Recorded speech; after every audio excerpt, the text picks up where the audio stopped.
আদম আলাইহিস সালাম, নূহ আলাইহিস সালাম, ইব্রাহিম আলাইহিস সালাম, সবাই একজন আরেকজনকে রেফার করে, একজন আরেকজনকে রেফার করে। আমি পারবো না, উনি উনি উনি উনি বলতে বলতে বিষ্ণু ইসলামের কাছে যাবে। মানুষগুলো হয়রান হয়ে যাবে, ক্লান্ত, শ্রান্ত, ঘর্মাক্ত, পিপাসার্ত মানুষগুলো। 50,000 বছর হবে সেই দিনটা, কিয়ামতের দিন। বিষ্ণু ইসলাম বলেন, আনা আউয়ালু মান ইয়ানশাক্কু আনহুল কবরু, কিয়ামতের দিন ময়দানে মাহশারে, হাশরের ময়দানে সর্বপ্রথম আমি কবর খুঁড়ে উপরে উঠে দাঁড়াবো। এবং হাশরের ময়দানে উনি কোথায় দাঁড়াবেন? ওনার জন্য একটা স্পেশাল জায়গা থাকবে, জায়গাটার নাম হচ্ছে মাকামে মাহমুদ।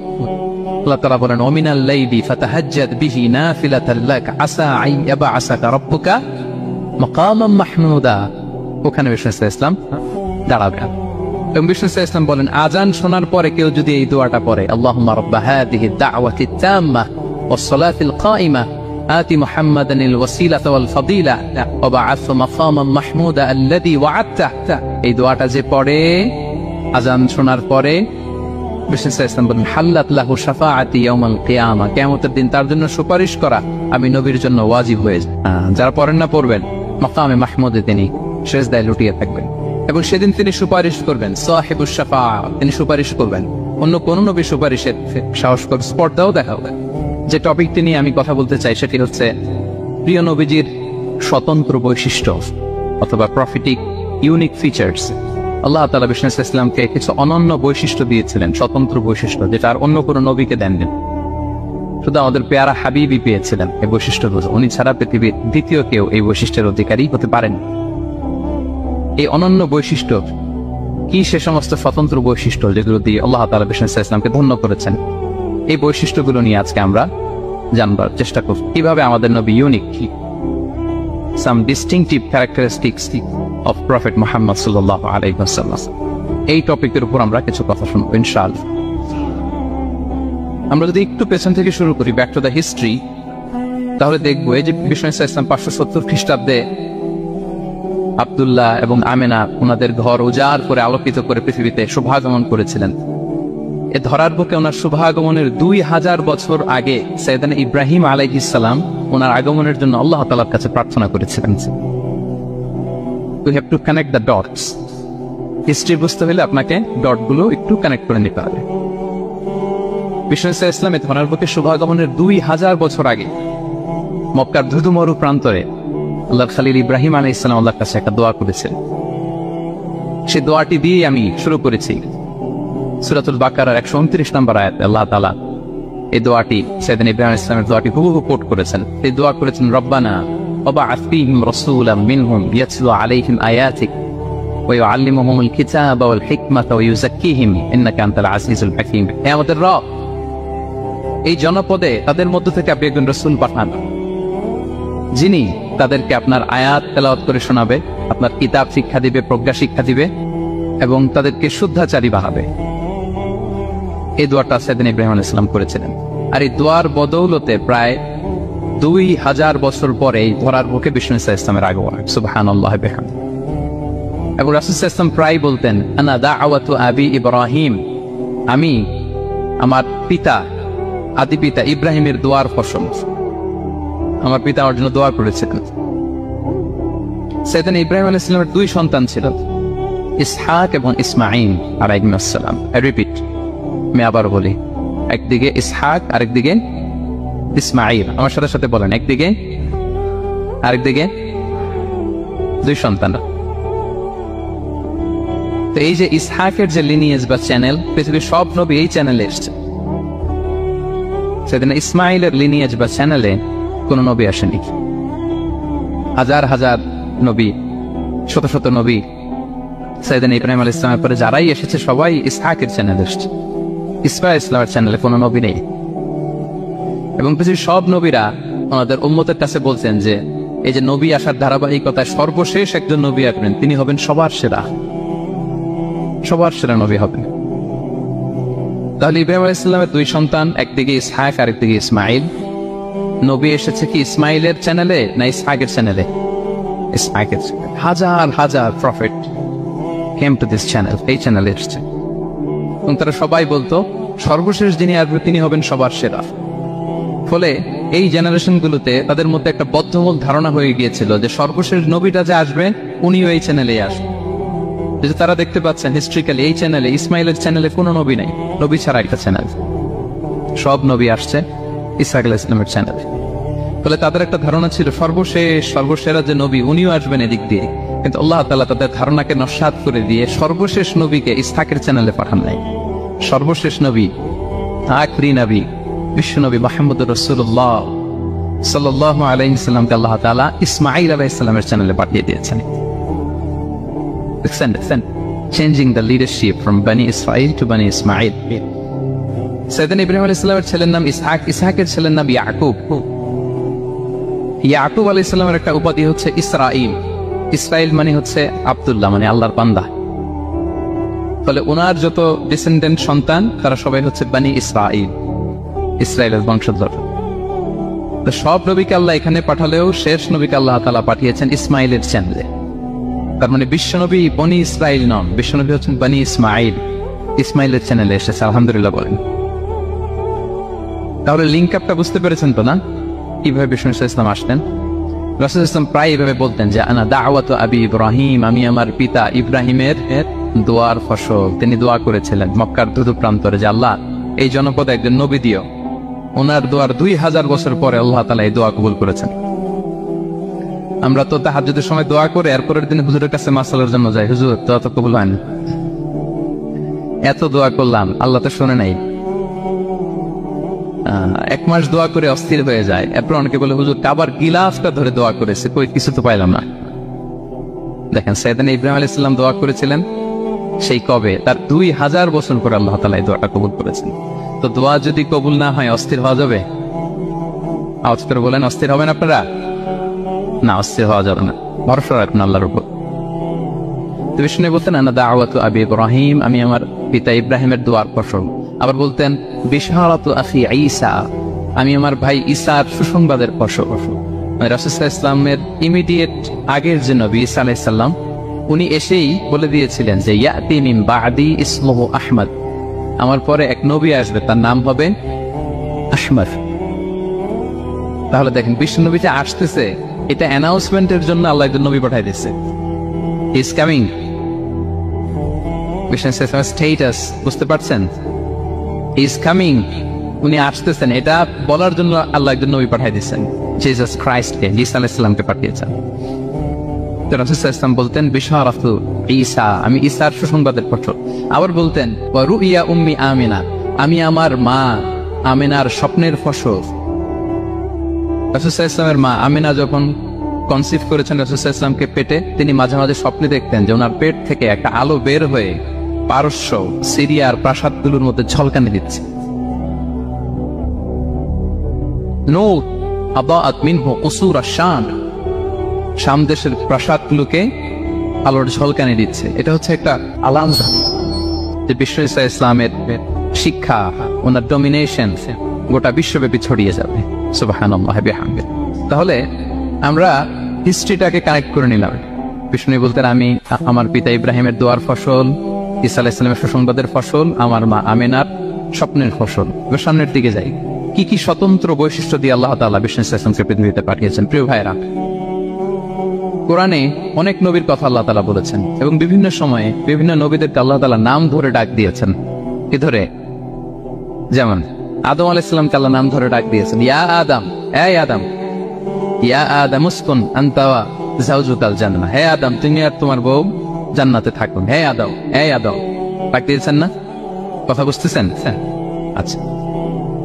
মুসা আলাইহিস সালামকে আল্লাহ নাম ধরে ডেকেছেন, ওমা তিলকা বিয়ামিনিকা ইয়া মুসা, এই মুসা হাতে কি? নাম ধরে ডেকেছেন। ইব্রাহিম আলাইহিস সালামকে আল্লাহ নাম ধরে ডেকেছেন, ওয়া নাদাইনাহু আইয়া ইব্রাহিম, হে ইব্রাহিম বলে আমি তোমাকে ডাকি। বিষ্ণু ঈসা ইসলামকে আল্লাহ তাআলা এত মর্যাদা দিয়েছেন, কোরআনের কোথাও অন্য নবীদের মতো আল্লাহ তাআলা বিষ্ণু নবীর নাম ধরে ডাকেন নাই। যখনই ডেকেছেন বলেছেন ইয়া আইয়ুহান নবী, হে সম্মানিত নবী। যখনই অ্যাড্রেস করেছেন বলেছেন ইয়া আইয়ুহার রাসূল, হে সম্মানিত রাসূল। সুবহানাল্লাহ বলেন। 4 জায়গায় বিষ্ণু ঈসা ইসলামের নাম এসেছে কোরআনে মুহাম্মদ নামে, আর এক জায়গায় আহমদ। এই 4 জায়গায় মুহাম্মদ যে উল্লেখিত হয়েছে, একটি জায়গায়ও নাম ধরে ডাকেন না, বরং ওনার রিসালাত, ওনার নবুয়তের বর্ণনা দিয়েছেন। যেমন মুহাম্মাদুর রাসূলুল্লাহ সাল্লাল্লাহু আলাইহি ওয়াসাল্লাম, মুহাম্মদ হচ্ছেন আল্লাহর রাসূল, এটা কোরআনের আয়াত, এখানে নাম ধরে ডাকছে। মোহাম্মদ হচ্ছেন আল্লাহর রাসূল, এখানে কি নাম ধরে ডাকা হয়েছে? না। ওমা মুহাম্মাদুন ইল্লা রাসূল ক্বাদ খালাত মিন ক্বাবলিহির রুসুল, মোহাম্মদ রাসূল ছাড়া কেউ নন, তার আগে এরকম অনেক রাসূল পৃথিবী থেকে চলে গিয়েছে। এই আয়াতে নাম ধরে ডাকছে না। 4 বার মোহাম্মদ শব্দটা কোরআনে উল্লেখিত হয়েছে, একবারও নাম ধরে ডাকে নাই। সুবহানাল্লাহ পড়েন। আর একবার উল্লেখিত হয়েছে আহমদ, যেটা ঈসা আলাইহিস সালামের ভাষা, ইয়াতি মিন বাদি ইসমুহু আহমদ, আমার পরে এক নবী আসবে, তার নাম হবে আহমদ। তাহলে দেখেন বিষ্ণু ইসলামকে আল্লাহ তাআলা এত সমীহ করেছেন, এত সম্মান দিয়েছেন, এত মর্যাদা দিয়েছেন যে কোরআনে কোথাও অন্য নবীদের মতো আল্লাহ তাআলা বিষ্ণু নবীর নাম ধরে ডাকেন নাই। যখনই ডেকেছেন ইয়া আইয়ুহান নবী, ইয়া আইয়ুহার রাসূল, হে সম্মানিত রাসূল, হে সম্মানিত নবী। আলহামদুলিল্লাহ বলেন। এরপর বিষ্ণু ইসলাম বলতেন আনা সাইয়্যিদু ওয়ালদি আদম, আমি হচ্ছি আদম আলাইহিস সালামের যত সন্তান পৃথিবীতে আসবে সবার লিডার। সুবহানাল্লাহ বলবেন না? আনা সাইয়্যিদু ওয়ালদি আদম, আমি আদম আলাইহিস সালামের যত সন্তান আসবে, I am the leader of the all sons of আদম, আদমের সব সন্তানের লিডার হব আমি এই পৃথিবী। তিনি লিডার।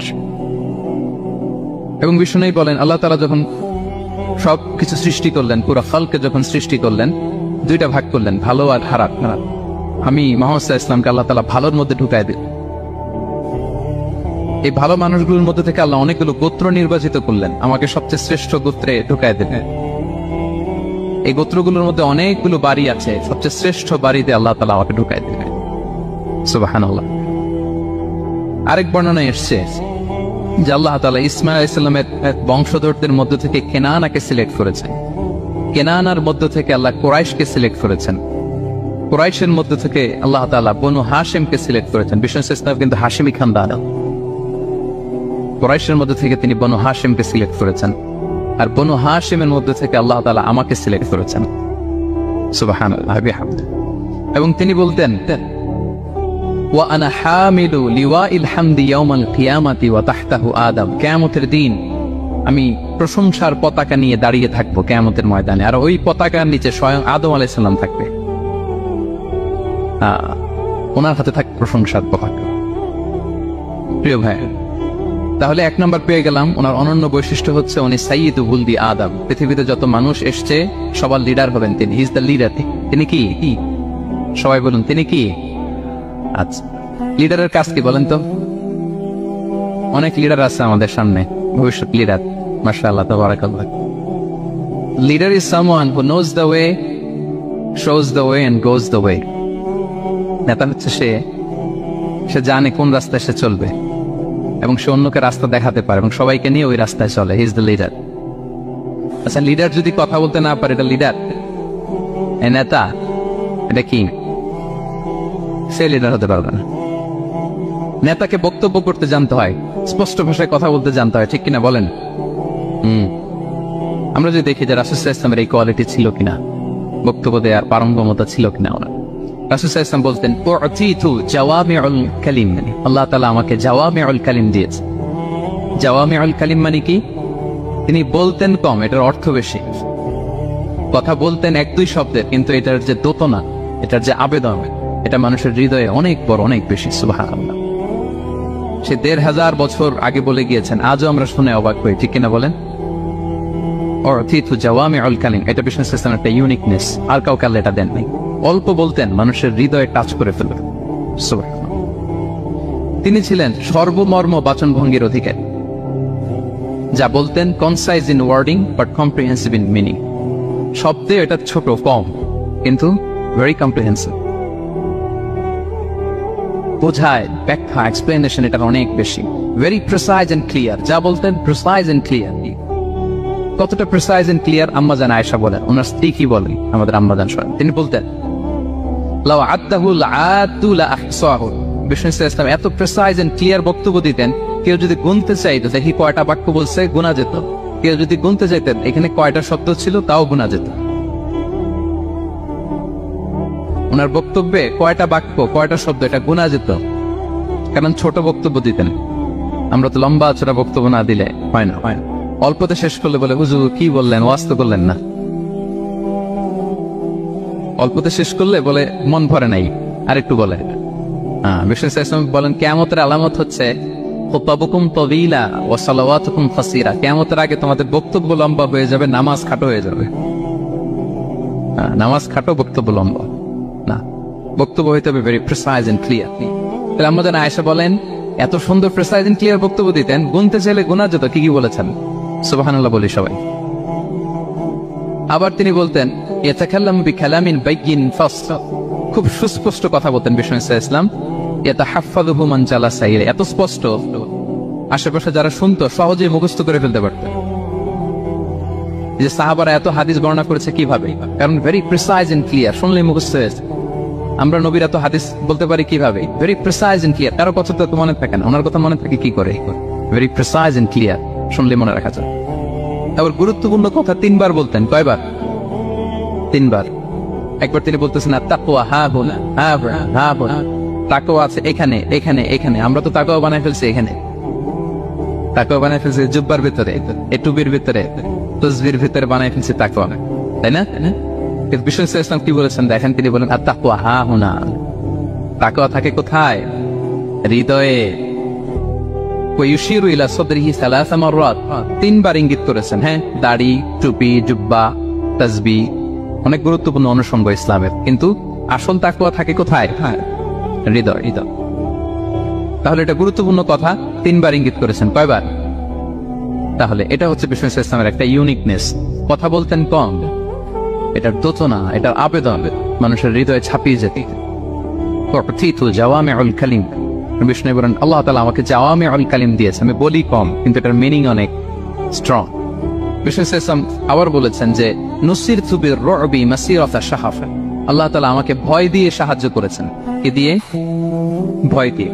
রাসূল সাল্লাল্লাহু আলাইহি ওয়াসাল্লাম যেখানে থাকতেন তার ডানে বায়ে সামনে পেছনে 1 মাসের ডিস্টেন্সের ভেতরে যদি কোনো শত্রু থাকতো রাসূল সাল্লাল্লাহু আলাইহি ওয়াসাল্লামের ভয়ে ওর অন্তরে ধুকধুকানি শুরু হয়ে যেত, ত্রাসের কম্পন শুরু হয়ে যেত।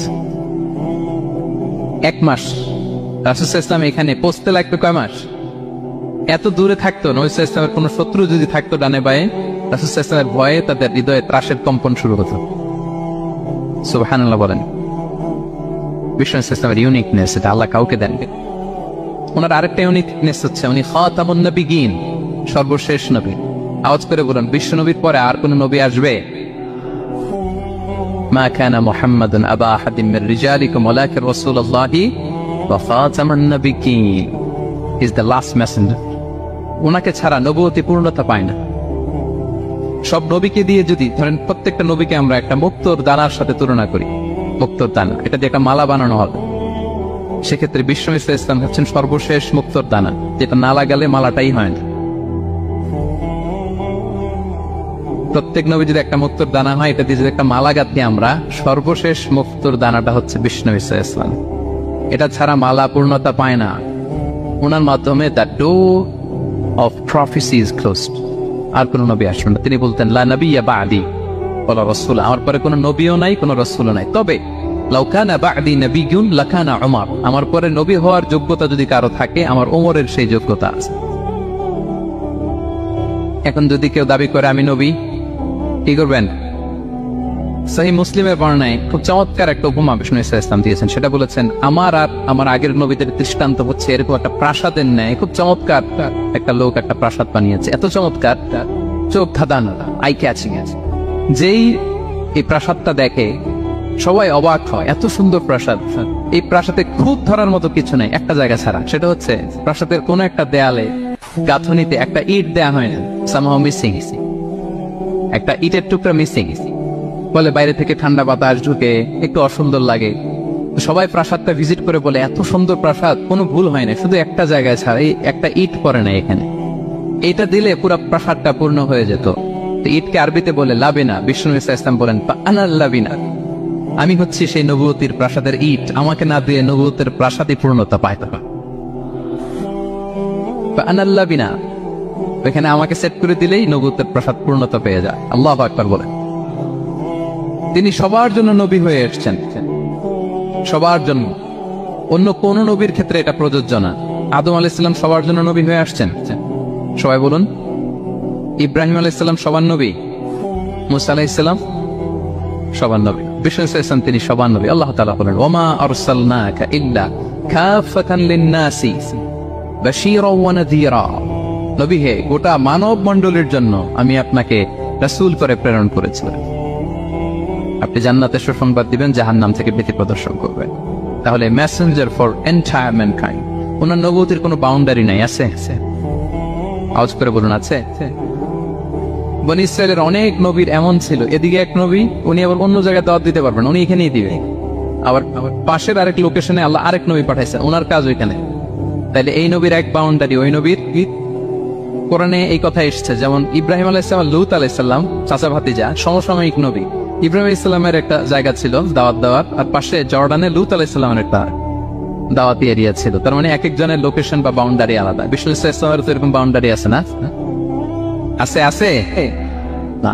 ফর দ্য এন্টায়ার গ্লোব, সবার জন্য। তিনি সাদা মানুষেরও নবী, কালো মানুষেরও নবী, তিনি আরবদেরও নবী, অনারবদেরও নবী, নারীর জন্য নবী, পুরুষের জন্য, শিশুর জন্য, বৃদ্ধের জন্য, বিকলাঙ্গের জন্য, সবার জন্য তাকে রাসূল করে প্রেরণ করেছে কে? তাহলে সবার জন্য তিনি নবী, মানুষের জন্য, for the mankind, for the জিনকাইন্ড, for the animal kind, সবার জন্য তিনি রাসূল হয়ে পৃথিবীতে প্রেরিত হয়েছেন। আল্লাহ তাআলা অন্য আয়াতে বলেন, ওয়ামা আরসালনাকা ইল্লা রাহমাতাল লিল আলামিন, I have sent you as a mercy for the entire universe. নবী, গোটা বিশ্বের সবার জন্য আপনাকে আমি রহমত করে প্রেরণ করেছি, সবার জন্য, মাছের জন্য, গাছের জন্য, পাহাড়ের জন্য। তিনি শুধু আমাদেরই নবী নন, সবার নবী তিনি। এমনকি পশু পাখি বিষ্ণু ইসলামকে দেখে চিনতে পারতেন। একবার এক ইহুদিদের, একবার এক আনসারী সাহাবীর খেজুর বাগানে বিষ্ণু ইসলাম ঢুকলেন। এক উট এসে কাঁদতে লাগলো বিষ্ণু ইসলামের কাছে, বিষ্ণু নবী আদর করে দিলেন। কানে কানে কি যেন বলল, বিষ্ণু ইসলাম সাহাবাদের বললেন, তোমরা জানো সে কি বলেছে? সে বলেছে যে তার মনিব তাকে দিয়ে কাজ করায় অনেক, কিন্তু খাবার দেয় না। বিষ্ণু ইসলামকে সে চিনতে পেরেছে, বিষ্ণু ইসলামের কাছে এসে অভিযোগ দিয়েছে। এবং তিনি যখন নবী হবেন ভাব 6 মাস আগ দিয়ে, নবী হওয়ার আগে দিয়ে কিছু কিছু ঘটনা ঘটতো। তো বিষ্ণু ইসলাম বলেন, আমি প্রায় যখন মক্কার উপত্যকার পাশ দিয়ে যেতাম, বিভিন্ন পাথরের মধ্যে থেকে আমি আওয়াজ শুনতাম, আসসালামু আলাইকা ইয়া রাসূলুল্লাহ। মদিনায় অবস্থানরত অবস্থা বিষ্ণু ইসলাম বলেছেন যে এখন যদি আবার মক্কায় যেতে পারতাম, তোমাদেরকে পাথরটা দেখাতে পারতাম। আমি পাহাড়ের পাশ দিয়ে যখন যেতাম, পাথর থেকে আওয়াজ আসতো, আসসালামু আলাইকা ইয়া রাসূলুল্লাহ। তার মানে পাথর নবীকে চিনত কি চিনত না? বলেন বলেন। তাহলে প্রাণী চিনেছে নবীকে, পাথর চিনেছেন, গাছ, গাছ নবীকে চিনত। মসজিদে নববীতে খেজুরের গাছ দিয়ে পিলার করা হতো। বিষ্ণু ইসলাম একটা খেজুর গাছের মরা, খেজুর গাছের পিলারের মধ্যে হেলান দিয়ে তিনি খুতবা দিতেন। বিষ্ণু নবীর বড় কষ্ট হতো। তো এক সাহাবী বলেন, ইয়া রাসূলুল্লাহ, আমার একজন কাঠ মিস্ত্রি পরিচিত আছে, আপনি বললে আপনাকে একটা মেম্বার বানিয়ে দিব। কি বানিয়ে দিব? মেম্বার ছিলেন তো না? কি করে, জুমার খুতবা দেয় না বসে? সাহাবী বলে, ইয়া রাসূলুল্লাহ, আমার এক কাঠ মিস্ত্রি আছে, আমি একটা মেম্বার বানিয়ে দিব, আপনি আরাম হবে, বসে বসে খুতবা দেবেন। বিষ্ণু ইসলাম বলে, ঠিক আছে, নিয়ে আসো। কিছুদিন পরে ওটা নিয়ে আসা হলো। ফলে লোকেশন চেঞ্জ হলো। আগে একটা মরা খেজুর গাছের পিলারের মধ্যে হেলান দিয়ে কথা বলতেন, এবার ওই যে মেম্বার সেট করা হয়েছে ওই পাশে, ওখানে বসে বসে এখন তিনি নাসিহাত করেন। একদিন আলোচনা করার সময় হঠাৎ সাহাবারা কান্নার আওয়াজ শুনতে পেল। কিসের আওয়াজ? সহিহ বুখারীর বর্ণনা, কান্নার আওয়াজ শুনতে পেলেন। তাও 10 মাস গর্ভধারিণী উটের কান্নার আওয়াজের মতো। সাহাবারা ভয় পেয়ে গেলেন, কই কোনো উট তো না, এটা তো মসজিদ, মসজিদের ভিতরে কান্নার আওয়াজ। বিষ্ণু ইসলাম বুঝতে পারলেন। তিনি মিম্বার থেকে নেমে যে ওই যে আগে যেই মরা খেজুর গাছের পিলার মধ্যে হেলান দিয়ে ওয়াজ করতেন, ওই পিলারটারে আদর করতে আরম্ভ করলেন।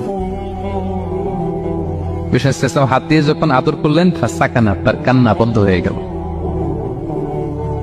তখন বিষ্ণু ইসলাম বললেন যে তোমরা বুঝতে পারোনি এটা কিসের আওয়াজ? এটা হচ্ছে ওই মরা খেজুর গাছের আওয়াজ। আমার বিরহে, আমাকে যে পায় না, তার গায়ে আমার পিঠ মোবারক লাগিয়ে আমি ওয়াজ করতাম, আমার বিরহে মরা খেজুর গাছ থেকে কান্নার শব্দ এসেছে। আজ ওই জায়গাটা চিহ্নিত করা আছে। এটাকে বলে মসজিদে নববীতে আল উস্তুয়ানাতুল হান্নান। হান্নান মানে কাঁদে এমন পিলার। সুবহানাল্লাহ বিহামদিহি। তাহলে পাথর বিষ্ণু ইসলামকে সালাম দিয়েছে, প্রাণী বিষ্ণু ইসলামের সাথে কথা বলেছে, মরা গাছ, খেজুরের গাছ বিষ্ণুনবীর বিরহে কেঁদেছে। সুবহানাল্লাহ বিহামদিহি। বিষ্ণু ইসলামের ইউনিকনেস, ইউনিক ফিচার এগুলো। বিষ্ণু ইসলাম, আমরা যেমনি মাঝে মাঝে আমাদের লাইফে আপস এন্ড ডাউনস থাকে, ওনার জীবনেও ছিল। একটা সময় ছিল বিষ্ণু ইসলামের এমন এসেছে যে ওনাকে ঘরে শেল্টার দিতেন ওনার স্ত্রী খাদিজাতুল কুবরা তাহরা রাদিয়াল্লাহু তাআলা আনহা, মেন্টালি সাপোর্ট দিতেন, ফিনান্সিয়ালি সাপোর্ট দিতেন, উনি মারা গেলেন। পলিটিক্যাল সাপোর্ট দিতেন চাচা আবু তালেব, উনিও মারা গেলেন। কই যাবেন ওরা?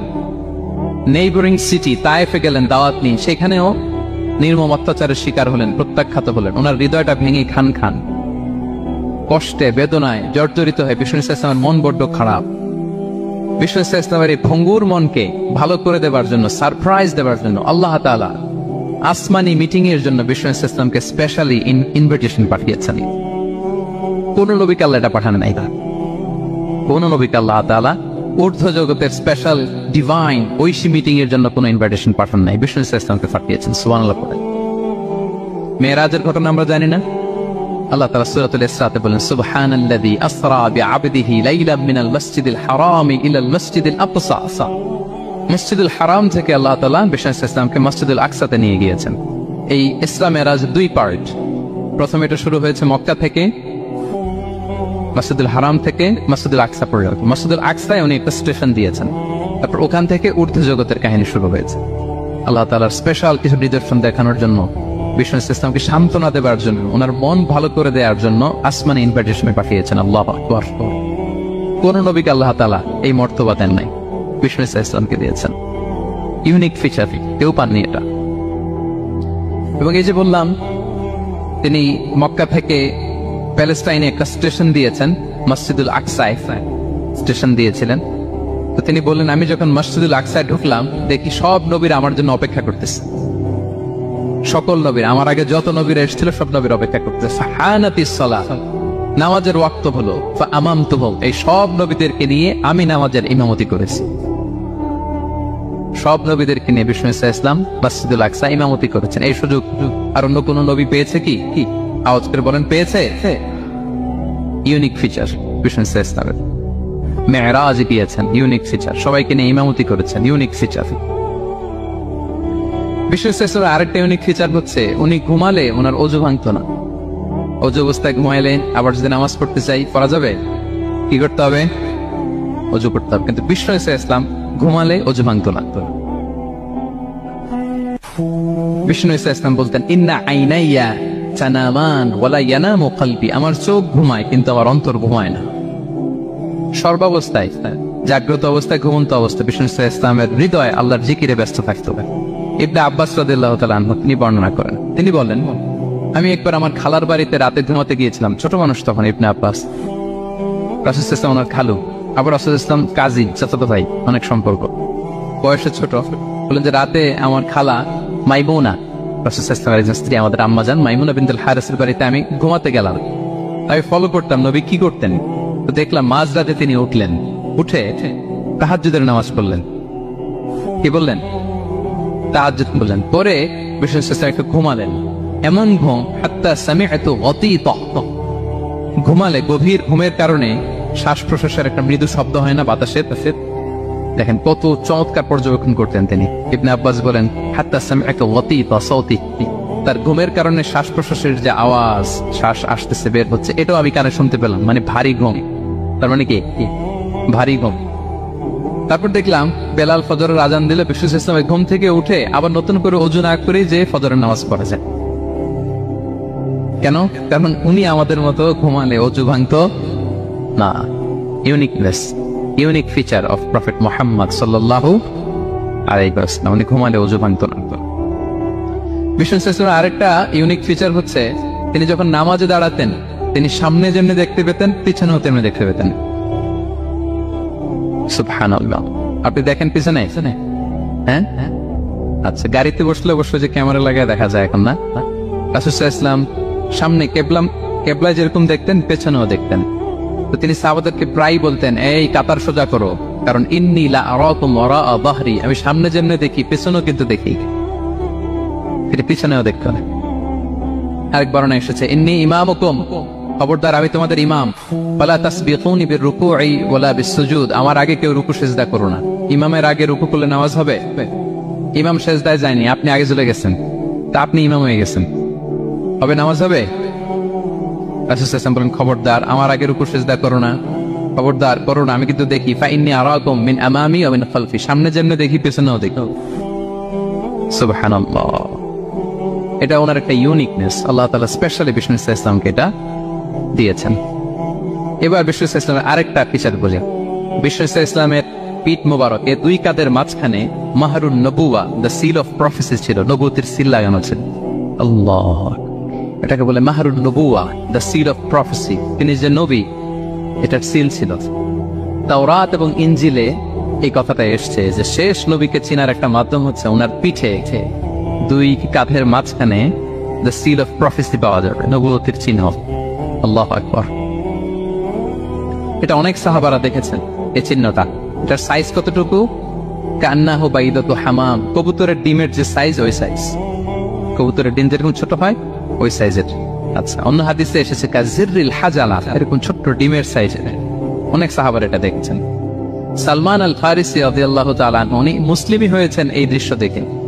সালমান আল ফারিসি রাদিয়াল্লাহু আনহু উনি আরব মানুষ ছিলেন না, নন আরব ছিলেন, পার্সিয়ান, ফার্সিতে কথা বলতেন, মানে ইরান থেকে এসেছিলেন। ইরান।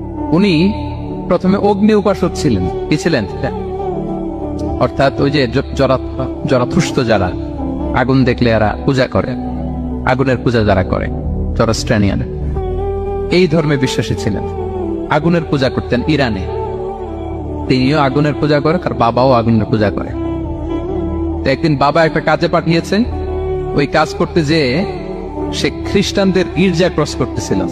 ছোট মানুষ গির্জা ক্রস করতে যেয়ে দেখে খ্রিস্টানরা কেমন যেন আলাদা ইবাদত করে, নামাজ পড়ে। এটা দেখে খুব ভালো লাগছে তার, খুব ভালো লাগছে।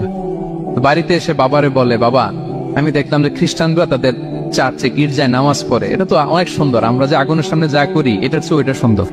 বাবা বলে, খাইছি, ছেলে তো আমার শেষ হয়ে যাবে। তো বলতেছে, না না বাবা, আমরা যে আগুনের উপাসনা করি এটাই ভালো। উনি বলেন, না আমি অনেক চিন্তা করেছি, ওরা যেভাবে গডের কাছে চায় ওইটা শ্রেষ্ঠ।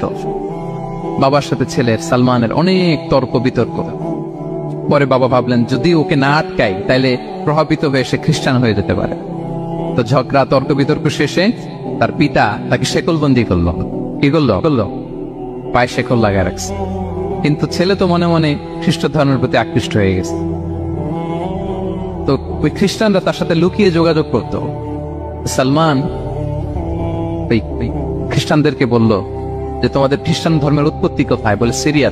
বলতেছে এখান থেকে কোনো কাফেলা সিরিয়া যাবে না? বলতেছে হ্যাঁ, মিশনারি ওয়ার্কে একটা কাফেলা আসতে যাবে। বলতেছে যেদিন যাবে আমাকে বলবে।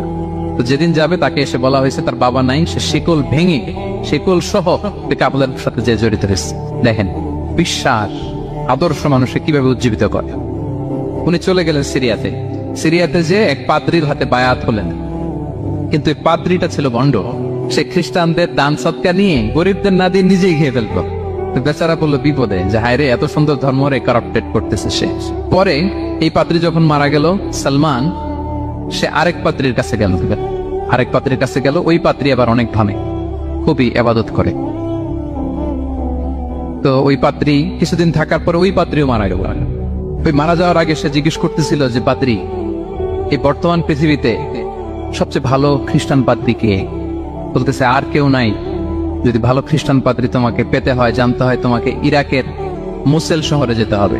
এবার মোসেলে যে সে আরেক খ্রিস্টান পাদ্রীর কাছে থাকলো। কিছুদিন পরে ওই পাদ্রীও মারা গেল।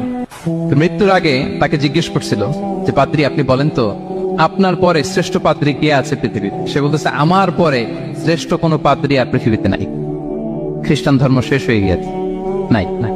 তবে জেনে রেখো, শেষ জামানার নবী আসার সময় ঘনিয়ে এসছে। তিনি যে এলাকায় আসবে, এলাকাটা চারদিকে পাহাড় বেষ্টিত থাকবে, চারদিকে থাকবে পাহাড়, খেজুরের বাগান, মরুত্তান।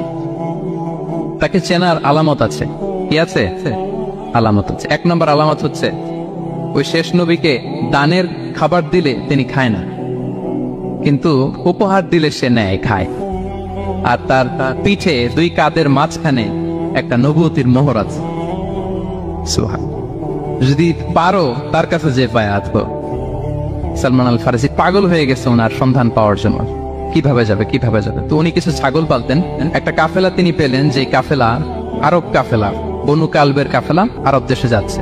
তাদের সাথে তিনি চুক্তি করলেন যে আমার যত ছাগল আছে এই ছাগলগুলো তোমাদের দিয়ে দিব, তোমরা কি ওই এলাকায় আমাকে পৌঁছে দিবা? তারা বললেন হ্যাঁ পৌঁছে দিব। সব ছাগল দিয়ে দিলেন, রওনা হইলেন ওই এলাকায়। মাঝপথে তারা তার সাথে জুলুম করলো, অন্যায় আচরণ করলো, তাকে দাস হিসেবে বিক্রি করে দিল ইহুদিদের কাছে। ওয়াদি আল কোরআন নামে একটা জায়গা আছে, ওখানকার এক ইহুদির কাছে বিক্রি করে দিল। সে ইহুদির কাছে দাস হিসেবে থাকতে আরম্ভ করল। অনেকদিন পরে মদিনার পূর্ব নাম কি দেখি, কে বলতে পারে? হ্যাঁ মাশাআল্লাহ, তো মদিনার পূর্ব নাম হচ্ছে ইয়াসরিব। তো ইয়াসরিবের এক ইহুদি, বনু কুরাইজার ইহুদি, সে আসছে ওয়াদি আল কোরাতে তার কাজিনের কাছে। এসে দেখে নতুন এক দাস পাইছে, বলছে আমি কিনবো, তুমি কিনতে চাও? তার কাছে বিক্রি করে দিল। তখন ইয়াসরিবের ওই ইহুদি বনু কুরাইজার সালমান আল ফারিসিকে নিয়ে ইয়াসরিবে চলে গেল। সুবহানাল্লাহ। মদিনার আগের নাম কি? বিশ্বনবী সাল্লাল্লাহু আলাইহি ওয়াসাল্লাম মক্কা থেকে হিজরত করে কিছুদিন পরে কই যাবেন? সত্যের অনুসন্ধানে যদি আপনি হন, সত্য আপনি পাবেনই, সত্যের কাছে আপনি পৌঁছাবেন, এতে কোনো সন্দেহ নাই। দেখেন বিশ্বনবী সাল্লাল্লাহু আলাইহি ওয়াসাল্লাম ওই এলাকায় আসবেন, আসার আগে আল্লাহ তাআলা সালমানকে নিয়ে ওখানে পৌঁছায় দিয়েছে। তিনি ওখানে থাকলেন, দীর্ঘদিন থাকলেন, খেজুর বাগানে তিনি কাজ করেন আর অপেক্ষা করেন যে কবে বিশ্বনবী সাল্লাল্লাহু আলাইহি ওয়াসাল্লাম আসবে। একদিন তিনি খেজুর গাছের উপরে কাজ করতেছেন, হঠাৎ ইহুদিরা বলাবলি করতেছে আজকে ওই মক্কা থেকে কোন এক লোক নাকি আসছে কুবা পল্লীতে, সবাই বলে সে নাকি নবী, সবাই বলে সে নাকি। এই কথা শুনে উনি খুশিতে ওই খেজুর গাছ থেকে ধপাস করে নিচে পড়ছে। নিচে পড়ে মালিককে বলতেছে কে আসছে কে আসছে। এই কথা শুনে মালিক রেগে মেগে তাকে মারতে আরম্ভ করলো, যে তোমার জেনে কি লাভ, যাও এখান থেকে। তার মানে সুবহানাল্লাহ, সালমান আল ফারিসি তিনি জেনে গেলেন যে বিশ্বনবী সাল্লাল্লাহু আলাইহি ওয়াসাল্লামের আগমন ঘটেছে। আপনারা জানেন যে হিজরতের যে রুটটা, বিশ্বনবী সাল্লাল্লাহু আলাইহি ওয়াসাল্লাম সরাসরি ইয়াসরিবে বা মদিনায় না ঢুকে প্রথমে কুবাতে ঢুকেছিলেন। কুবা পল্লীতে কিছুদিন ছিলেন, মসজিদে কুবা নির্মাণ করেছেন। তো তিনি তো সত্যের সন্ধানী হয়ে পাগল, আল্লাহর কাছে সবসময় দোয়া করতেন, আল্লাহ সেই আখির জামানার নবীর সন্ধান যেন আমি পাই। সালমান আল ফারিসি রাদিয়াল্লাহু তাআলা আনহু, ওই যে তার পাদ্রীর শিখিয়ে দেয়া যে আলামত, তিনি দেখলেন ঠিকই তো ইয়াসরিবের দুই দিকে হাররা আছে, মানে পাহাড় বেষ্টিত, আবার খেজুরের বাগান আছে। এবার তিনটা যে আলামত দিয়েছিল, ওই আলামত চেক করার জন্য কিছু খেজুর নিয়ে কুবায় চলে গেলেন। কুবায় যেয়ে দেখেন বিশ্বনবী সাল্লাল্লাহু আলাইহি ওয়াসাল্লাম সাহাবাদের নিয়ে বসা। তো তিনি বিশ্বনবী সাল্লাল্লাহু আলাইহি ওয়াসাল্লামের পরিচিত হয়ে বললেন, এই যে কিছু সাদাকার খেজুর আমি আপনার জন্য এনেছি, নেন। বিশ্বনবী সাল্লাল্লাহু আলাইহি ওয়াসাল্লাম বললেন, ওই যে ওদেরকে দাও, ওই যে গরিব সাহাবা ওদেরকে দাও। বিশ্বনবী সাল্লাল্লাহু আলাইহি ওয়াসাল্লাম খেলেন। সে মনে মনে বলতেছে, এই তো একটা পেয়ে গেছি, একটা পেয়ে গেছি। উনি কিন্তু খায় নাই, ধরেও নাই, বলতেছে যে ওদেরকে দাও। দিল, সাহাবারা খেল। এরপর বিশ্বনবী সাল্লাল্লাহু আলাইহি ওয়াসাল্লাম কুবা থেকে মদিনায় চলে গেলেন। তখন মদিনার নাম হয়নি, ইয়াসরিবে গেলেন। এবার কিছুদিন পরে আরো কিছু খেজুর নিয়ে সালমান রাদিয়াল্লাহু তাআলা আনহু বিশ্বনবী সাল্লাল্লাহু আলাইহি ওয়াসাল্লামের কাছে গেলেন। এবার যে বললেন, কিছু খেজুর আমি উপহার হিসেবে আপনার জন্য এনেছি, আপনি কি গ্রহণ করবেন? বিশ্বনবী সাল্লাল্লাহু আলাইহি ওয়াসাল্লাম বললেন, অবশ্যই গ্রহণ করব। বলেই তিনি একটা নিয়ে খেতে শুরু করলেন, খেলেন এবং বিতরণ করলেন। এবার তো সালমান মহা খুশি, এই তো পেয়ে গেছে দুইটা সাদাকার খেজুর, বলেছে ধরেও নাই, খায় নাই। যখনই বললাম উপহার খেয়েছে। এবার বাকি রইল কয়টা? সেটা কি? নবুয়তের সিলমোহর, দ্য সিল অফ প্রফেসি। এটা তো দেখা এত সহজ না, যদি এদিকে থাকে, জামা পরে থাকলে দেখা যাবে। তো এটার জন্য প্রায় যায়, কিন্তু ব্যাটে বলে হয় না, ট্রাই করে কিন্তু দেখা যায় না। একদিন তিনি গেলেন, এবং এটার জন্য তো পিছে পিছে থাকতে হবে, কি বলেন? কথা নেই বার্তা নেই, হুট করে পিছু পিছু ঘোরা যায় নাকি কারো?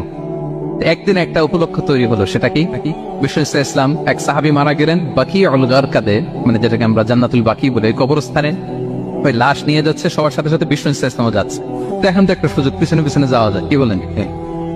এইবার সালমান এসে পিছু ছাড়ে না, নবীজির পিছনে পিছনে যায়। কিন্তু স্বাভাবিক যাওয়ান একটা আছে সিম্পলি হাঁটা, এরকম না, একবার এদিকে যায়, একবার ওদিকে যায়, একবার এদিকে যায়। আর কোন সাহাবারা মনে মনে ভাবে, ঘটনা কি, এরকম করে কেন লোকটা? কিন্তু বিশ্বনবী সাল্লাল্লাহু আলাইহি ওয়াসাল্লাম তো জানেন কেন এরকম করতেছেন, ঠিক কিনা বলেন? বিশ্বনবী সাল্লাল্লাহু আলাইহি ওয়াসাল্লাম সেদিন দুইটা চাদর পরেছিলেন, একটা নিচে আর একটা উপরে, নিচে লুঙ্গি আর একটা চাদরটা দিয়ে গা ঢেকেছিলেন। বিশ্বনবী সাল্লাল্লাহু আলাইহি ওয়াসাল্লাম ইচ্ছে করে পিঠের চাদরটা একটু নিচের দিকে নামালেন, যাতে করে সে যেটা খুঁজতেছে ওটা দেখে ফেলে। বিশ্বনবী সাল্লাল্লাহু আলাইহি ওয়াসাল্লাম চাদরটাকে একটু করে নিচে নামালেন, নামানোর সাথে সাথে তিনি দেখলেন দ্য সিড অফ প্রফেসি, মাহরুন নবুওয়া। দেখার সাথে সাথে সালমান আল ফারিসি চিৎকার দিয়ে বিশ্বনবীকে জড়িয়ে ধরলেন। এবং ওই জায়গাটাতে 2 ঠোঁট দিয়ে চুমু খেলেন, কাঁদতে শুরু করলেন। বিষ্ণু ইসলাম বললেন, কেন কাঁদো তুমি? এতক্ষণ আমি আপনাদেরকে যা শোনালাম, সালমান পুরো ঘটনাটা বিষ্ণু ইসলামের কাছে বর্ণনা করলেন। বললেন, ইয়া রাসূলুল্লাহ, এই জন্য কাঁদি। আমি ছিলাম অগ্নি উপাসক, সত্যের সন্ধানে আমি খ্রিস্ট ধর্ম গ্রহণ করেছি। 3 খ্রিস্টান পাত্রী শেষ করে সর্বশেষ যে ভালো পাত্রীটা, উনি বলছে যে উনি মরার পরে আর কেউ ভালো পাত্রী নাই, আখির জামার পায়গাম্বার আগমনের সময় এসেছে।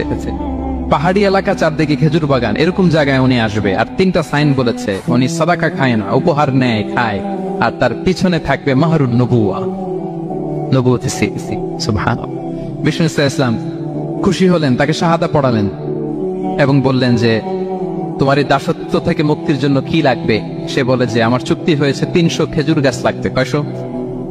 বিষ্ণু ইসলাম বললেন, কে আছো তোমাদের ভাইকে সাহায্য করবা? কেউ 20টা, কেউ 30টা, কেউ 40টা। সব সাহাবারা ডোনেট করে 300 খেজুর দিয়ে দিলেন, খেজুরের গাছ হয়ে গেল। আর 40 গ্রাম স্বর্ণ, এটাও দিতে হবে। তো কোন এক যুদ্ধে বিষ্ণু ইসলাম একটা ছোট্ট স্বর্ণের টুকরে পেয়েছিলেন, বললেন যাও এটা নিয়ে ওজন দাও, ওজন দিলে দেখবা হয়ে গেছে। ওইটা নিয়ে ওজন দেয়া হলো, দেখা গেল মুহূর্তে একেবারে সমানে সমানে 40 গ্রাম হয়ে গেছে। সালমান আল ফারিসি রাদিয়াল্লাহু তাআলা আনহু তারপর থেকে মৃত্যুর আগ পর্যন্ত বিষ্ণু ইসলামের সাথে ছিলেন, সবগুলো যুদ্ধে অংশগ্রহণ করেছেন।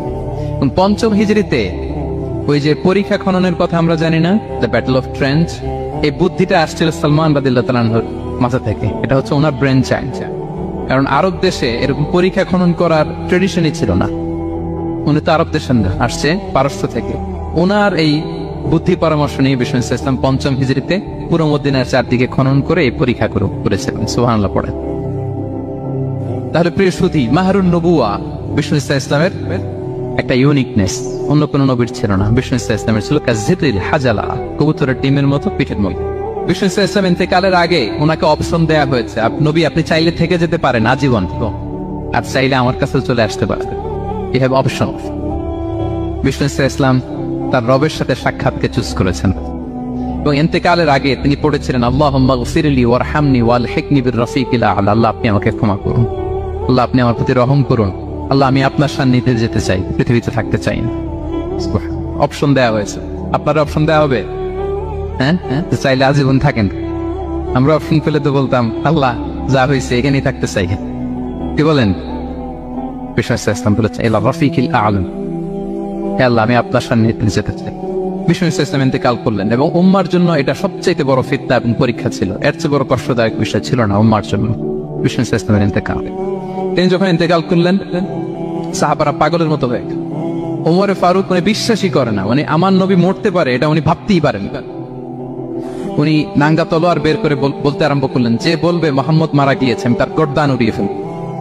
পরিস্থিতি অত্যন্ত ভয়ঙ্কর। আবু বকর রাদিয়াল্লাহু তাআলা আনহু তিনি আয়াত তেলাওয়াত করলেন, ওমা মুহাম্মাদুন ইল্লা রাসূল ক্বাদ খালাত মিন ক্বাবলিহির রুসুল। মুহাম্মদ রাসূল ছাড়া কিছু নন, তার আগে অনেক রাসূল এসে চলে গেছে। তিনি যদি মারা যায় বা শহীদ হয়, তোমরা কি আবার আগের কুফরিতে ফিরে যাবে?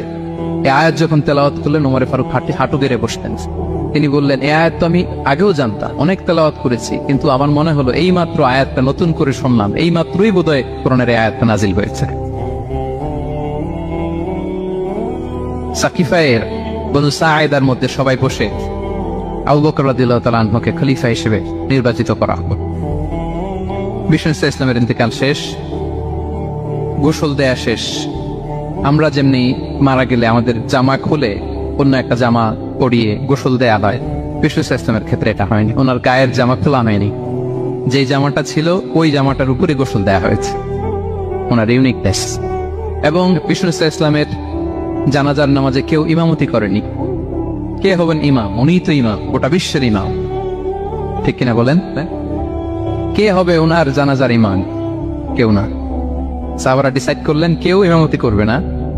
5-7 জন করে দরজা দিয়ে, এই দরজা দিয়ে ঢুকে নিজেরা জানাজার নামাজ পড়ে ওদিক দিয়ে বের হয়ে যাচ্ছে। এইভাবে পুরা উম্মাহ, সব সাহাবারা নিজেরা জানাজার নামাজ পড়েছে। এবং নবীদের বৈশিষ্ট্য হচ্ছে, নবীরা যেখানে মারা যায় ওখানেই কবর দিতে হয়। জানেন এটা? বিষ্ণু ইসলাম মারা গিয়েছেন আম্মাজান আয়েশা রাদিয়াল্লাহু তাআলা আনহার ঘরে, বলে ওখানেই বিষ্ণু ইসলামের কবর হয়েছে, ওখানেই কবর। এবং ওই কবর দেওয়ার পরেই, ওই কবর দেওয়া ঘরের ভিতরে আম্মাজান আয়েশা রাদিয়াল্লাহু তাআলা আনহা যতদিন বেঁচে ছিলেন ওখানেই ছিলেন, কবরের পাশে। এরপরে বাবা মারা গেলেন আবু বকর, বিষ্ণু ইসলামের পাশে কবর দেয়া হলো, বাবা আর স্বামীর পাশেই থাকলেন। এরপরে ওমরে ফারুক মারা গেলেন, ওনারও কবর দেয়া হলো। কিন্তু এখন তো আর বাবা আর স্বামীর সাথে পর্দা নেই, ওমরে ফারুকের সাথে তো পর্দা আছে। তো তখন তিনি ঘরটা হয়ে গেছে ছোট, 3টা কবরে অনেক জায়গা স্পেস নিয়ে গেছে, এখন অল্প একটু জায়গা পর্দা টাঙিয়ে দিলেন ওমরে ফারুকের সাথে পর্দা হিসেবে ছোট্ট একটা জায়গায়। যতদিন বেঁচে ছিলেন ওখানটাতেই ছিলেন। ওমরে ফারুক যখন আমিরুল মুমিনিন খলিফা, তখন ছেলে আব্দুল্লাহকে পাঠিয়েছিলেন যে যাও একটা অনুমতি আগে থেকে নিয়ে রাখো আম্মা জান আয়েশার কাছ থেকে, যেহেতু ঘরটা ওনার, ওনাকে বলে রাখো যে আমি মারা গেলে যেন আমার 2 বন্ধু মুহাম্মদ সাল্লাল্লাহু আলাইহি ওয়াসাল্লাম এবং আবু বকরের পাশে যেন কবর দেয়া হয়। আব্দুল্লাহ এসে বলল, আব্বা জান তো এই পয়গাম পাঠিয়েছেন। আয়েশা রাদিয়াল্লাহু তাআলা বললেন, আমার খুব ইচ্ছা ছিল আমি আমার স্বামী এবং বাবার পাশে শোব, কিন্তু আমিরুল মুমিনিন যখন চেয়েছেন এটাকে আমি ফিরিয়ে দিতে পারি না। ঠিক আছে যাও, তোমার আব্বাকে বলো তোমার আব্বাই শোবেন ওই জায়গায়। তো ওমরে ফারুক আপনারা জানেন অ্যাসাসিনেশনে ইন্তেকাল করেছেন, আত্মাইয়ের আঘাতে ছুরিকাঘাত করা হচ্ছে, কয়েকবার স্টেবিং। এত জখম হয়েছে, দুধ দিলে ওই জায়গাতে দুধ বের হয়ে যায় না, বীজ পানি দিলে বের হয়ে যায়। তো সবাই বলল, আমিরুল মুমিনিন আপনি এবার ওসিয়ত করেন, কে হবে আপনার পরে লিডারশিপ, কে নিবে? ইসলাম উম্মাত অনেক বড় হয়ে গেছে। তখন তিনি ওসিয়ত করলেন এবং ছেলেকে আব্দুল্লাহকে আবার বললেন যে আব্দুল্লাহ আবার যাও, যে আম্মা জানের থেকে অনুমতি নাও। বলছে অনুমতি না নিলাম আর অনেক আগে, উনি তো বলছে আপনি মারা গেলে ওখানেই শোবেন। বলতেছে না, তখন আমি আমিরুল মুমিনিন ছিলাম, এখন তো কিছুক্ষণ পরেই মারা যাবে, এমন হতে পারে আমার ভয়ে বা লজ্জায় তখন অনুমতি দিচ্ছে, এখন আর দিবেন, আবার যাও। আবার গেল। আয়েশা রাদিয়াল্লাহু তাআলা আনহা বললেন, না এখন আমি আগের কথার উপরে আছে, তোমার আব্বাই সেখানে শো। সুবহান। ওমরে ফারুক ওখানে শুলেন, তখন তিনি পর্দা আরম্ভ করলেন আম্মা জান আয়েশা। তাহলে রাসূল সাল্লাল্লাহু আলাইহি ওয়াসাল্লামের কবরটা হচ্ছে আম্মা জান আয়েশা রাদিয়াল্লাহু তাআলা আনহার ঘরের ভেতরেই। আপনারা মসজিদে নববী যারা ভিজিট করেছেন তারা জানেন যে আপনারা যখন কিবলামুখী হয়ে নামাজ পড়েন, বাম দিকে বিষ্ণু সাল্লাল্লাহু আলাইহি ওয়াসাল্লামের কবর, সেখানে রাসূল সাল্লাল্লাহু আলাইহি ওয়াসাল্লামের পাশে আবু বকর এবং ওমরে ফারুক রাদিয়াল্লাহু তাআলা আনহুমা শুয়ে আছেন। রাসূল সাল্লাল্লাহু আলাইহি ওয়াসাল্লামের কবর থেকে মিম্বার পর্যন্ত এই পুরো জায়গাটা রাউদাতুম মিন রিয়াদিল জান্নাহ, দুনিয়ার বুকে জান্নাতের একটা টুকরা। তো আমাদের আয়েশা বলতেন যে আমাকে আল্লাহ এমন কিছু দিয়েছেন যেটা অন্য নারীকে দেননি। কি কি? 1 নাম্বার, আমি হচ্ছে একমাত্র বিষ্ণু ইসলামের কুমারী স্ত্রী। আয়েশা রাদিয়াল্লাহু তাআলা আনহা ছাড়া আর যত স্ত্রী ছিলেন সবাই ছিলেন বিধবা, তিনি একমাত্র কুমারী স্ত্রী। তিনি এবং রাসূল সাল্লাল্লাহু আলাইহি ওয়াসাল্লাম যখন শীতের রাতে একই কম্বলের নিচে রাত্রি যাপন করতেন, তখনও কোরআনের আয়াত নাযিল হতো। আমাদের আয়েশা বলেন, আমার চরিত্রের উপর কালিমা লেপন করতে চেয়েছিল মদিনার মুনাফিকেরা, আমার পবিত্রতা বর্ণনা করে সূরা আহজাবে আল্লাহ তাআলা কোরআনের আয়াত নাযিল করেছিল। আমার ঘরের মধ্যে বিষ্ণু ইসলামের কবর এবং আমার কোলে মাথা রেখে বিষ্ণু ইসলাম শেষ নিঃশ্বাস ত্যাগ করেছিল। অন্য কোন নারীকে, কোন স্ত্রীকে আল্লাহ তাআলা এই সৌভাগ্য দেন নাই। আল্লাহু আকবার। তাই বিষ্ণু ইসলামের একটা ইউনিকনেস হচ্ছে, কেউ ওনার জানাজার নামাজের ইমামতি করেন নাই, কেউ করেননি, আলাদা আলাদা ভাবে একটা নামাজ। উনি উনার কবরে এখনো জীবিত অবস্থায় আছেন, হায়াতুন নবী। তবে আমরা এখন যেরকম জীবিত এরকম নয়, বারজাকি জগতের জীবিত। তিনি ইন্তেকাল করেছেন, মৃত্যুবরণ করেছেন নিঃসন্দেহে, তিনি বারজাকি জগতে চলে গিয়েছেন, কিন্তু সেই জগতে তিনি জীবিত। আমরা যখন নবী সাল্লাল্লাহু আলাইহি ওয়াসাল্লামকে সালাম দেই, দুরূদ পাঠ করি, বিষ্ণু সাল্লাল্লাহু আলাইহি ওয়াসাল্লাম কবর থেকে ওই সালামের উত্তর দেন। আল্লাহ তাআলা আপনার রূহটাকে ফিরিয়ে দেন, উত্তর দেন। সাহাবারা বললেন, ইয়া রাসূলুল্লাহ, কিভাবে আপনি উত্তর দেন? আপনার দেহ মাটি খেয়ে ফেলবে না? রাসূল সাল্লাল্লাহু আলাইহি ওয়াসাল্লাম বললেন, ইন্নাল্লাহা তাবারাকা ওয়া তাআলা হারামা আলাল আরদি আজসাদাল আম্বিয়া। আল্লাহ তাআলা নবীদের দেহকে নষ্ট করা মাটির জন্য হারাম করে দিয়েছেন। কোন মাটি কোন নবীর দেহকে টাচ করতে পারে না, নষ্ট করতে পারে না। নবীরা কবরে জীবিত, সেখানে সালাত আদায় করে, তাদেরকে স্পেশাল রিজিক দেয়া হয়। এটাকেই বলা হয় হায়াতুন নবী, তিনি বারজাকি জগতে জীবিত। এবার কিয়ামতে বিষ্ণু ইসলামের কি ফিচার থাকবে একটু কিয়ামত শুনে শেষ করি। বিষ্ণু ইসলাম বলেন, আনা আউয়ালু মান ইয়ানশাক্কু আনহুল কবর। কিয়ামতের দিন ময়দানে মাহশারে, হাশরের ময়দানে সর্বপ্রথম আমি কবর পুরে উপরে উঠে দাঁড়াবো। কে উঠে দাঁড়াবে? বিষ্ণু ইসলাম সর্বপ্রথম কবর পুরে উনি উঠে দাঁড়ান। এবং হাশরের ময়দানে উনি কোথায় দাঁড়াবেন? ওনার জন্য একটা স্পেশাল জায়গা থাকবে, জায়গাটার নাম হচ্ছে মাকামে মাহমুদ। জায়গাটার নাম কি? মাকামে মাহমুদ। ওইখানে বিষ্ণু ইসলাম মাকামে মাহমুদে দাঁড়াবেন। আল্লাহ তাআলা বলেন, ওমিনাল লাইলি ফাতাহাজ্জাদ বিহি নাফিলাতাল লাক আসা আই ইয়াবআসাকা রাব্বুকা মাকামান মাহমুদা। ওখানে বিষ্ণু ইসলাম দাঁড়াবেন। এবং বিষ্ণু ইসলাম বলেন, আজান শোনার পরে কেউ যদি এই দোয়াটা পড়ে, আল্লাহুম্মা রাব্বা হাযিহি দাওয়াতিত তাম্মা ওয়াস সালাতিল কাইমা আতি মুহাম্মাদানিল ওয়াসিলাতা ওয়াল ফাদিলা ওয়া বা'আথ মাকামান মাহমুদা আল্লাযী ওয়া'আদতা। এই দোয়াটা যে পড়ে আযান শোনার পরে বিশ্বনবী সাল্লাল্লাহু আলাইহি ওয়াসাল্লাম বলেন হাল্লাত লাহু শাফাআতি ইয়াউমাল কিয়ামা, কিয়ামতের দিন তার জন্য সুপারিশ করা আমি নবীর জন্য ওয়াজিব হয়ে যায়।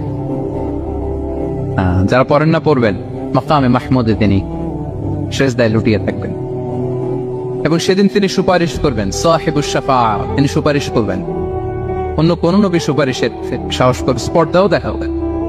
আদম আলাইহিস সালাম, নূহ আলাইহিস সালাম, ইব্রাহিম আলাইহিস সালাম সবাই একজন আরেকজনকে রেফার করে, একজন আরেকজনকে রেফার করে। আমি পারবো না, উনি উনি উনি উনি বলতে বলতে বিশ্বনবী সাল্লাল্লাহু আলাইহি ওয়াসাল্লামের কাছে যাবে। মানুষগুলো হয়রান হয়ে যাবে, ক্লান্ত, শ্রান্ত, ঘর্মাক্ত, পিপাসার্ত মানুষগুলো। 50,000 বছর হবে সেই দিনটা, কিয়ামতের দিন। মানুষগুলো পেরেশান, যেই নবীর কাছে যায় বলে পারবো বাবা, উনি উনি শেষ পর্যন্ত এটা যে বিশ্বনবী সাল্লাল্লাহু আলাইহি ওয়াসাল্লামের কাছে ঠেকবে। বিশ্বনবী সাল্লাল্লাহু আলাইহি ওয়াসাল্লাম কোথায় থাকবেন যেন? জায়গাটার নাম মাকামে মাহমুদে সিজদা অবস্থায় থাকবেন। সিজদা অবস্থা থাকবে। সব নবীরা বলবে নাফসি নাফসি, আল্লাহ তুমি আমারে বাঁচাও, আল্লাহ আমারে বাঁচাও, আল্লাহ আমারে বাঁচাও।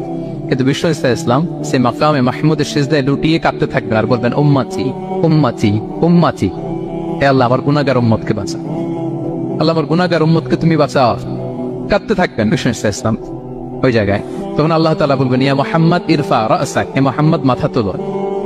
কুল তুসমা, আজকে তুমি যা বলবে তাই শোনা হবে।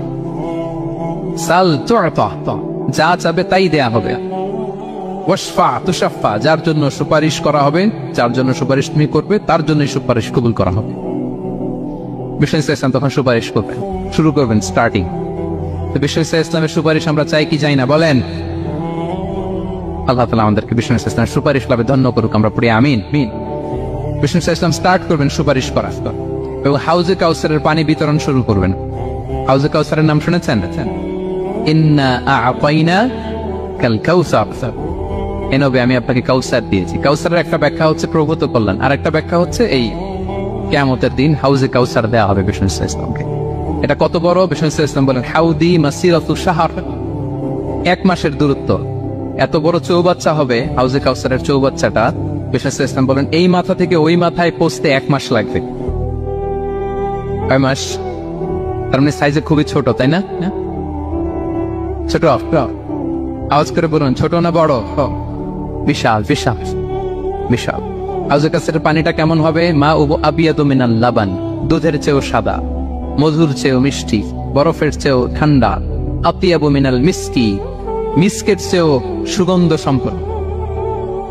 কিজানুহু কানুজুমিস সামা, আকাশের তারা যত বেশি, হাউজে কাউসারের যে পান পেয়ালা থাকবে আশেপাশে পেয়ালাগুলোর সংখ্যা আকাশের তারার চাইতেও বেশি। বিশ্বনবী সাল্লাল্লাহু আলাইহি ওয়াসাল্লাম হাউজে কাউসারের পানি বিতরণ করবেন, সবাই বিশ্বাসী উম্মতেরা সেটা পান করবে। আর একবার যে পান করবে চিরকালের জন্য গলা থেকে তৃষ্ণা মিটে যাবে। সুবহান। একদল এসে বলবে ইয়া রাসূলুল্লাহ আমাদেরকে দেন, আমাদেরকে দেন। তখন ফেরেশতারা বলবে ইয়া রাসূলুল্লাহ এদেরকে দিবেন না, কারণ ফাইন্নাকা লা তাদরি মা আহদাসু বা'দাক, আপনি জানেন না তারা আপনার পরে আপনার দিনকে বিকৃত করেছে। কি করেছে? আপনি যে দিন ইসলাম রেখে গিয়েছেন ওইটা পালন না করে নিজের মন মতো অনেক কিছু ঢুকাইছে, লাফালাফি নাচানাচ, এরকম আছে না নাই? মন মতো বানাই নিছে। এ নবী আপনার পরে মন মতো তারা ইসলাম পালন করেছে, বিকৃত করেছে, আপনি তাদেরকে দিবেন না।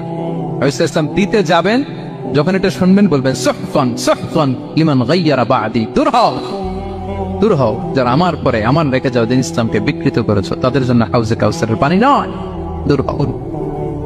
ফিহি আবারিকুল যাহাবি ওয়াল ফিদ্দা, এই পান পেয়ালাগুলো এগুলো made of silver and gold, সোনা রূপা দিয়ে তৈরি। সুবহানাল্লাহ বলেন। আমরা যেন বিশ্বনবী সাল্লাল্লাহু আলাইহি ওয়াসাল্লামের হাত থেকে নেয়া সে হাউজে কাউসারের পানি খেয়ে সেদিন আমাদের তৃষ্ণা নিবারণ করতে পারি। প্রিয় ভাইরা, সর্বশেষ বিশ্বনবী সাল্লাল্লাহু আলাইহি ওয়াসাল্লামের সর্বশেষ যে ফিচার সেটা হচ্ছে বিশ্বনবী সাল্লাল্লাহু আলাইহি ওয়াসাল্লাম বলেন আনা আউয়ালু কারিই বাবিল জান্নাহ, I am the first one who knock the door of paradise, আমি হচ্ছি ওই ব্যক্তি যে সর্বপ্রথম আল্লাহ জান্নাতের দরজায় যে নক করবে। বিচার শেষে সর্বপ্রথম জান্নাতের দরজায় নক করবে কে? বিশ্বনবী সাল্লাল্লাহু আলাইহি ওয়াসাল্লাম। তখন জান্নাতের দরজার রক্ষী ফেরেশতার নাম খাজেন, কি নাম? সে বলবে মানিল কারি, who is knocking the door? তখন বিশ্বনবী সাল্লাল্লাহু আলাইহি ওয়াসাল্লাম বলবেন আনা মুহাম্মদ রাসূলুল্লাহ, আমি মোহাম্মদ রাসূলুল্লাহ বলছি, তখন খাজেন বলবে আহলান ওয়া সাহলান, আপনার জন্যই আমি অপেক্ষা করতেছি। আল্লাহ বলে দিয়েছেন আপনার আগে কারো জন্য যেন জান্নাতের দরজা খোলা না।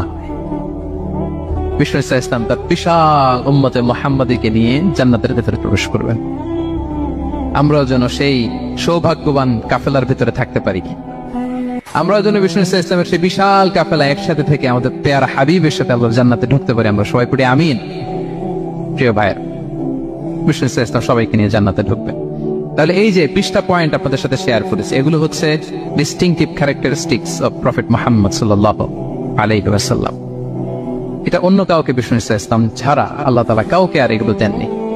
তাহলে এগুলো থেকে আমাদের কি শিক্ষা, কয়েকটা লেসন শেয়ার করে আমরা শেষ করে দেব ইনশাআল্লাহ। 1 নাম্বার লেসন হচ্ছে প্রিয় ভাইরা, বিষ্ণু ইসলামের এই ইউনিক ফিচার গুলো শুনে আমরা কি বুঝলাম, কি জানলাম, সেটা হচ্ছে প্রথম লেসন হচ্ছে আমাদের এই যে আপনারা অনেকে দেখলাম যে শুনে অবাক হচ্ছেন এবং অনেকে বলতেছেন যে এই প্রথম শুনলাম এটা। তার মানে অনেক কিছু আমরা জানি, কিন্তু বিষ্ণু ইসলামের জীবনের ব্যাপারে অনেক কিছু আমরা জানি না। আমরা কেউ শেক্সপিয়ার পড়েছি, কার্ল মার্কস পড়েছেন, রবীন্দ্রনাথ পড়েছি ঠিকই, বঙ্কিমচন্দ্র চট্টোপাধ্যায় পড়েছি, শরৎচন্দ্র পড়েছি, হুমায়ুন আহমেদ পড়েছি, হ্যারি পটার পড়েছি, কেউ কত কি যে উপন্যাস গল্প বাকি নাই আমাদের, সব পড়েছি, কিন্তু বিষ্ণু ইসলামের একটা সিরাত উল্টে দেখা হয়নি। এরকম আছে না নাই? অনেক পড়েছি কিন্তু বিষ্ণু ইসলামের সিরাত পড়ি নাই, তার মানে কিছুই পড়িনি। প্রথম লেসন হচ্ছে একবার হলেও জীবনে আমাদের বিষ্ণু ইসলামের সিরাতটা পড়ে দেখা উচিত। আগামী বছরের রবিউল আউয়াল আসার আগে আমরা একটা ভালো সিরাত গ্রন্থ শুরু থেকে শেষ পর্যন্ত পড়ব। তাহলে রাসূল ইসলামের সিরাত যেন আমরা পড়ি প্রিয় ভাইয়া। 1 নাম্বার লেসন, যারা পড়েছেন তারা আবার নতুন করে পড়বেন, নতুন করে রিভাইজ দিবেন, কি বলেন? 2 নাম্বার লেসন হচ্ছে কেন আমরা পড়বো। রাসূল ইসলামের জীবনী পড়ার মধ্য দিয়ে প্রিয় নবীজির প্রতি আমাদের ভালোবাসা বৃদ্ধি পায়। এই যে আজকে এটা শুনে আপনাদের প্রিয় নবী ইসলামের প্রতি আকর্ষণ, ভালোবাসা বৃদ্ধি পেয়েছে না? বলেন পেয়েছে। সিরাত যখন আপনি পড়বেন আপনি অবাক হবেন, এত চমৎকার জীবনে ছিল আমার প্রিয় নবীজির, ওনার প্রতি ভালোবাসা বৃদ্ধি পাবে। আর নবীর প্রতি ভালোবাসার দরকার আছে না নাই? বলেন। হুব্বুহু আল ঈমান, নবীর প্রতি ভালোবাসা এটা ঈমানের অংশ বা অঙ্গ না, নবীর ভালোবাসাই হচ্ছে ঈমান। নবীর ভালোবাসাটাই কি? ঈমান। আপনার নবীর ভালোবাসা নাই তো আপনার ঈমানই নাই।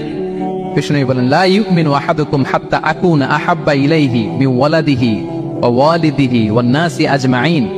বিষ্ণু বলেন সে প্রকৃত মুমিনই হতে পারবে না যতক্ষণ না সে তার সন্তানের চেয়ে, তার পিতার চেয়ে, দুনিয়ার সবকিছুর চাইতে আমি নবীকে যদি বেশি প্রায়োরিটি না দেই, আমি নবীকে যদি সবচেয়ে বেশি ভালো না বাসে, সে মুমিনই হতে পারবে। তাহলে আমাদের হৃদয়ে সবচেয়ে বেশি থাকতে হবে বিশ্বনবীর ভালোবাসা, ঠিক কিনা বলেন? এই যে আমরা মুম্বাইতে ভারতের কারা কারা বিশ্বনবীর নামে কটূক্তি করেছে, 12,000 নবী প্রেমিক মার্চ টু মুম্বাই ঘোষণা দিয়েছে, ঠিক কিনা বলেন? এটা হচ্ছে নবীর প্রতি ভালোবাসা, এটাই ঈমান। বিষ্ণু ইসলাম যখন এই হাদিস বললেন যে সবচেয়ে যদি আমাকে কেউ ভালো না বাসে সে মুমিন নয়, ওমর ফারুক অবাক হয়ে গেলেন। উনি কিছুক্ষণ আগে বলতেছিলেন যে ইয়া রাসূলুল্লাহ, আমি আপনাকে সবচাইতে বেশি ভালোবাসি, তবে ইল্লা নাফসি, আমার নিজের আত্মাটারে আমি এর চেয়ে বেশি ভালোবাসি, সবচেয়ে বেশি ভালোবাসি আমার আত্মাটারে, এরপরে ভালোবাসি আপনাকে। রাসূল সাল্লাল্লাহু আলাইহি ওয়াসাল্লাম বললেন লা ইয়া উমর, তোমার ঈমান এখনো পূর্ণ হয়নি। ওমর ফারুক অবাক হলেন, শকড। তিনি বললেন এতে যদি আমার ঈমানই পূর্ণ না হয়, যার কারণে আমি আখিরাত চিনলাম, জান্নাত চিনলাম, আল্লাহর পরিচয় পেলাম, তিনি তো আমার কাছে সবচেয়ে বেশি প্রিয়। মুহূর্তেই তিনি দ্ব্যর্থহীন কণ্ঠে ঘোষণা করলেন যে ইয়া রাসূলুল্লাহ, ঠিক এই মুহূর্ত থেকে দুনিয়ার সবকিছু, এমনকি আমার নিজের জানের চাইতেও, আত্মার চাইতেও আমি আপনাকে বেশি ভালোবাসি। বিশ্বনবী বললেন, সেই বুখারীর বর্ণনা, আল আন ইয়া উমর, ওমর এখন কামুলা ঈমানুক, এই মাত্র তোমার ঈমানটা পরিপূর্ণ হয়েছে। তাহলে আপনি যদি সিরাত পড়েন আপনার ঈমান পূর্ণ হবে, ঈমানের পূর্ণতা প্রাপ্তি হবে। 3 নম্বর লেসন হচ্ছে সিরাত পড়লে যে লাভ। রাসূল সাল্লাল্লাহু আলাইহি ওয়াসাল্লামের জীবনে অনেক আপস এন্ড ডাউনস ছিল, বিপদ ছিল, চড়াই উতরাই পেরিয়ে তিনি শেষ পর্যন্ত গিয়েছেন।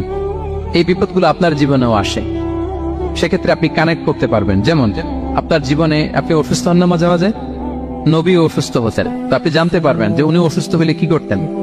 আপনার জীবনে যেমনি বিপদ আসে, রাসূল সাল্লাল্লাহু আলাইহি ওয়াসাল্লামের জীবনে তো বিপদ এসেছে, তাহলে বিপদগ্রস্ত হলে কি করতে হবে এটা আপনি জানতে পারবেন। যারা বিবাহিত, মাঝে মাঝে স্ত্রীর সাথে মনোমালিন্য হয় না? কথা কন না কেন? হয়। রাসূল সাল্লাল্লাহু আলাইহি ওয়াসাল্লামের হতো এটা।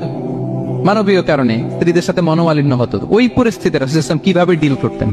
সমাধান পাবেন, সলিউশন পাবেন, সান্ত্বনা পাবেন। তাহলে জীবনের পরতে পরতে আপনি রাসূল ইসলামের সিরাত থেকে সমাধান খুঁজে পাবেন, সান্ত্বনা পাবেন যদি সিরাত পড়েন। 4 নাম্বার, সিরাত অধ্যয়নের মাধ্যমে তাকে ফলো করার অনেক প্রেরণা পাওয়া যায়। আমরা ফলো করব কাকে? মুহাম্মদ সাল্লাল্লাহু, আমরা হচ্ছে তার ফলোয়ার, মুহাম্মদ সাল্লাল্লাহু আলাইহি ওয়াসাল্লামের ফলোয়ার, ঠিক কিনা বলেন? এবং আল্লাহর ভালোবাসা যদি আমরা পেতে চাই, আল্লাহ বলেন ফাত্তাবিউনি ইউহিব্বুকুমুল্লাহ। যদি আল্লাহর ভালোবাসা চাও, নবী সাল্লাল্লাহু আলাইহি ওয়াসাল্লামের অনুসরণ করো, এটা আবশ্যক, করতেই হবে। তাহলে সিরাত যদি আমরা পাঠ করি, তার বিষ্ণু সাল্লাল্লাহু আলাইহি ওয়াসাল্লামকে অনুসরণ করার প্রেরণা আমাদের মধ্যে আসবে। সবশেষ কথা হচ্ছে তার প্রতি ভালোবাসার নমুনা হিসেবে আমরা যেন তার প্রতি বেশি বেশি দুরূদ শরীফ পড়ি। আল্লাহুম্মা সাল্লি ওয়া সাল্লিম ওয়া বারিক আলাইহি সাল্লাল্লাহু আলাইহি ওয়া সাল্লাম। আল্লাহুম্মা সাল্লি আলা মুহাম্মদ ওয়া আলা আলি মুহাম্মদ কামা সাল্লাইতা আলা ইব্রাহিম ওয়া আলা আলি ইব্রাহিম ইন্নাকা হামিদুম মাজিদ। আল্লাহুম্মা বারিক আলা মুহাম্মদ ওয়া আলা আলি মুহাম্মদ কামা বারাকতা আলা ইব্রাহিম ওয়া আলা আলি ইব্রাহিম ইন্নাকা হামিদুম মাজিদ। পারেন না এগুলো আপনারা? যে যেটা পারেন বেশি বেশি দুরূদ পড়বেন। দুরূদ এটা এমন ইবাদত, এই ইবাদত আল্লাহ নিজেও করে, ফেরেশতাদেরও করতে বলে, আমাদেরও করতে বলে। ইন্নাল্লাহা ওয়া মালাইকাতাহু ইউসাল্লুনা আলান নবী। আল্লাহ এবং ফেরেশতা ওনারাও রাসূল সাল্লাল্লাহু আলাইহি ওয়াসাল্লামের উপর দুরূদ পাঠায়। হে বিশ্বাসীরা, ইয়া আইয়ুহাল্লাযীনা আমানু সাল্লু আলাইহি ওয়া সাল্লিমু তাসলিমা। আল্লাহুম্মা সাল্লি ওয়া সাল্লিম ওয়া বারিক আলাইহি। রাসূল সাল্লাল্লাহু আলাইহি ওয়াসাল্লামের উপর বেশি বেশি দুরূদ পাঠ করতে হবে। একবার যে দুরূদ পড়ে, আল্লাহ বলে তার উপর আমি 10টা রহমত নাযিল করি। বিশেষ করে জুমার দিনে রাসূল সাল্লাল্লাহু আলাইহি ওয়াসাল্লামের প্রতি আমরা যেন বেশি বেশি দুরূদ পড়ি। কোন দিনে মনে থাকবে? জুমার দিনে এক সুন্নাত হচ্ছে সূরা কাহাফ তেলাওয়াত করা, আর একটা সুন্নাত হচ্ছে বেশি বেশি বিষ্ণু সাল্লাল্লাহু আলাইহি ওয়াসাল্লামের উপর কি পড়া?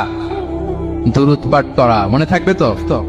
তাহলে প্রিয় ভাইরা, আসুন আমরা প্রতিজ্ঞা করি, আমরা বিষ্ণু সাল্লাল্লাহু আলাইহি ওয়াসাল্লামের একটা ভালো সিরাত গ্রন্থ শুরু থেকে শেষ পর্যন্ত আগামী রবিউল আউয়াল মাস আসার আগে আমরা পড়ব। জীবনের প্রতিটি ক্ষেত্রে নবী সাল্লাল্লাহু আলাইহি ওয়াসাল্লামের অনুসরণ করব। হ্যাঁ, পারা যাবে?